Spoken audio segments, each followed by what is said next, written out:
ನಮಸ್ಕಾರ. Master of astrology YouTube ಚಾನಲ್ಗೆ ಸುಸ್ವಾಗತ. ನಾನು ನಿಮ್ಮ ಪಂಡಿತ್ ಉಮೇಶ್ ಪವನ್.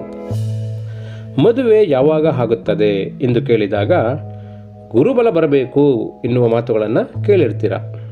ಈ ಗುರುಬಲವನ್ನು ಯಾವ ರೀತಿ ನೋಡ್ತಾರೆ ಎಂದರೆ, ಆ ವ್ಯಕ್ತಿ ಜನಿಸಿರ್ತಕ್ಕಂಥ ನಕ್ಷತ್ರದ ರಾಶಿಯಿಂದ 2ನೇ ಮನೆ, 5ನೇ ಮನೆ, 7ನೇ ಮನೆ, 9ನೇ ಮನೆ, 11ನೇ ಮನೆಗಳಲ್ಲಿ ಗುರುಗ್ರಹದ ಸಂಚಾರವಿದ್ದಾಗ ಮದುವೆಯಾಗುತ್ತದೆ ಎಂದು ಹೇಳುತ್ತಾರೆ.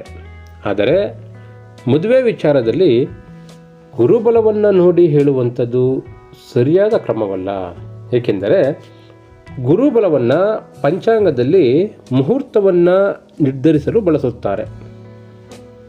ಈ ಗುರುಬಲದ ವಿಚಾರವನ್ನು ಪಂಚಾಂಗದಲ್ಲಿ ಶುಭ ಕಾರ್ಯಗಳು ಅಂದರೆ ಮನೆ ಕಟ್ಟುವುದು, ಗೃಹ ಪ್ರವೇಶ, ನಾಮಕರಣ, ಮದುವೆ ಮುಹೂರ್ತ ಮುಂತಾದ ಶುಭ ಕಾರ್ಯಗಳಿಗೆ ಮುಹೂರ್ತವನ್ನು ನಿಗದಿಪಡಿಸಲು, ಆ ಕಾರ್ಯವು ನಿರ್ವಿಘ್ನವಾಗಿ ನೆರವೇರಲು ಈ ಗುರುಬಲವನ್ನು ಬಳಸುತ್ತಾರೆ. ಪಂಚಾಂಗದಲ್ಲಿ ಮುಹೂರ್ತವನ್ನು ನಿರ್ಣಯಿಸಲು ಬಳಸುವಂತಹ ಗುರುಬಲದ ವಿಚಾರವನ್ನು ಜಾತಕದಲ್ಲಿ ಮದುವೆ ಯಾವಾಗ ಆಗುತ್ತದೆ ಎಂದು ವಿಶ್ಲೇಷಣೆ ಮಾಡಲು ಬಳಸುವುದು ಸರಿಯಾದ ಕ್ರಮವಲ್ಲ. ಏಕೆಂದರೆ ವ್ಯಕ್ತಿಯು 23 ವರ್ಷದಿಂದ 35 ವರ್ಷಗಳವರೆಗೆ ಅಂದರೆ 12 ವರ್ಷಗಳವರೆಗೂ ಮದುವೆಯಾಗಲು ನಿರಂತರವಾಗಿ ಹುಡುಕಾಟದಲ್ಲಿರ್ತಾರೆ. ಈ ಅವಧಿಯಲ್ಲಿ ಗುರುಬಲದ ಲೆಕ್ಕಾಚಾರದ ಪ್ರಕಾರ ಆ ವ್ಯಕ್ತಿಗೆ 5 ಬಾರಿ ಗುರುಬಲ ಬಂದಿರುತ್ತದೆ. ಹೇಗೆಂದರೆ 12 ವರ್ಷಗಳಲ್ಲಿ ಗುರುಗ್ರಹವು ಪ್ರತಿಯೊಂದು ರಾಶಿಯನ್ನು ವರ್ಷಕ್ಕೆ ಒಮ್ಮೆಯಂತೆ ಎಲ್ಲ 12 ಮನೆಗಳನ್ನು ಸಂಚರಿಸುವುದರಿಂದ ಆ ವ್ಯಕ್ತಿಗೆ 5 ಬಾರಿ ಗುರುಬಲ ಬಂದಿರುತ್ತದೆ. ಆದರೂ ಕೆಲವರಿಗೆ 35 ವರ್ಷಗಳಾದರೂ ಮದುವೆ ಅವಕಾಶ ಕೂಡಿ ಬಂದಿರುವುದಿಲ್ಲ.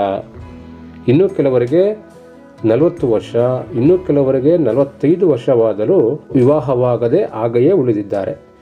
ಇವರಿಗೆ ಅನೇಕ ಬಾರಿ ಗುರುಬಲವಿದ್ದರೂ ವಿವಾಹವಾಗುತ್ತಿಲ್ಲ ಎಂದಾಗ ಅದಕ್ಕೆ ಕಾರಣ ಆ ವ್ಯಕ್ತಿಯ ಜಾತಕದ ದಶಾಭುಕ್ತಿಗಳಲ್ಲಿ 2ನೇ ಮನೆ, 7ನೇ ಮನೆ, 9ನೇ ಮನೆ, 11ನೇ ಮನೆಗಳ ಸಂಯೋಗ ಬರದೇ ಇರುವುದರಿಂದ ವಿವಾಹದ ಅವಕಾಶಗಳು ಬಂದಿರುವುದಿಲ್ಲ.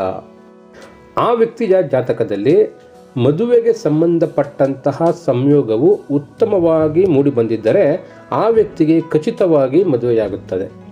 ಯಾವಾಗ ಮದುವೆಗೆ ವಿರುದ್ಧವಾದ ಸಂಯೋಗ ಅಂದರೆ 1ನೇ ಮನೆ, 4ನೇ ಮನೆ, 6ನೇ ಮನೆ, 8ನೇ ಮನೆ, 12ನೇ ಮನೆಗಳು ದಶಾಭುಕ್ತಿಗಳಲ್ಲಿ ಸಂಯೋಗಗೊಂಡಾಗ ಮದುವೆಯ ಅವಕಾಶಗಳು ಬಂದರೂ ಈಡೇರುವುದಿಲ್ಲ. ಈ ರೀತಿಯ ವಿಚಾರಗಳನ್ನು ಜಾತಕದಲ್ಲಿ ಕಾಲವನ್ನು ಸೂಚಿಸುವಂತಹ ದಶಾಭುಕ್ತಿಗಳಲ್ಲಿ ವಿಶ್ಲೇಷಿಸಬೇಕೇ ಹೊರತು ಪಂಚಾಂಗದಲ್ಲಿ ಮುಹೂರ್ತವನ್ನು ನಿರ್ಣಯಿಸಲು ಬಳಸುವಂತಹ ಗುರುಬಲದಿಂದ ನೋಡುವುದು ಸಂಪೂರ್ಣವಾಗಿ ತಪ್ಪು ಲೆಕ್ಕಾಚಾರವಾಗುತ್ತದೆ. ಮದುವೆಯಾಗಲು ಆ ವ್ಯಕ್ತಿಗೆ ಅವಕಾಶಗಳು ಯಾವ ಸಮಯದಿಂದ ಯಾವ ಸಮಯದವರೆಗೆ ಉತ್ತಮವಾಗಿದೆ, ಆ ವ್ಯಕ್ತಿಯ ಮದುವೆ ಜೀವನ ಹೇಗಿದೆ, ಮದುವೆ ಹೊಂದಾಣಿಕೆಯಲ್ಲಿ ಯಾವ ರೀತಿಯ ವಧುವನ್ನು ಆರಿಸಬೇಕು, ಇವೆಲ್ಲವೂ ಜಾತಕದ ವಿಶ್ಲೇಷಣೆಯಿಂದ ಮಾತ್ರವೇ ತಿಳಿಯಬಹುದು. ಕೇವಲ ನಕ್ಷತ್ರದ ಹೊಂದಾಣಿಕೆಯಿಂದ ಮಾಡುವಂತಹ ಗಣಕೂಟ ಆಗಲಿ, ರಾಕ್ಷಸಗಣ, ದೇವಗಣ, ಮನುಷ್ಯಗಣ, ನಾಡಿಕೋಟ ಈ ರೀತಿಯ ಪಾಯಿಂಟ್ಸ್ ಲೆಕ್ಕಾಚಾರದಲ್ಲಿ ಮಾಡುವಂತಹ ಹೊಂದಾಣಿಕೆಯು ಯಶಸ್ಸನ್ನು ನೀಡುವುದಿಲ್ಲ. ಸರಿಯಾದ ಕ್ರಮದಲ್ಲಿ ಮದುವೆ ಹೊಂದಾಣಿಕೆಯನ್ನು ಮಾಡಿ ಮುಂದುವರಿದರೆ ಫಲಿತಾಂಶ ಖಚಿತವಾಗಿರುತ್ತದೆ. ಜಾತಕ ವಿಶ್ಲೇಷಣೆಗೆ ಹಿಂದೆ ನಮ್ಮ ಮಾಸ್ಟರ್ ಆಫ್ ಅಸ್ಟ್ರಾಲಜಿಯನ್ನು ಸಂಪರ್ಕಿಸಿ. ಧನ್ಯವಾದಗಳು.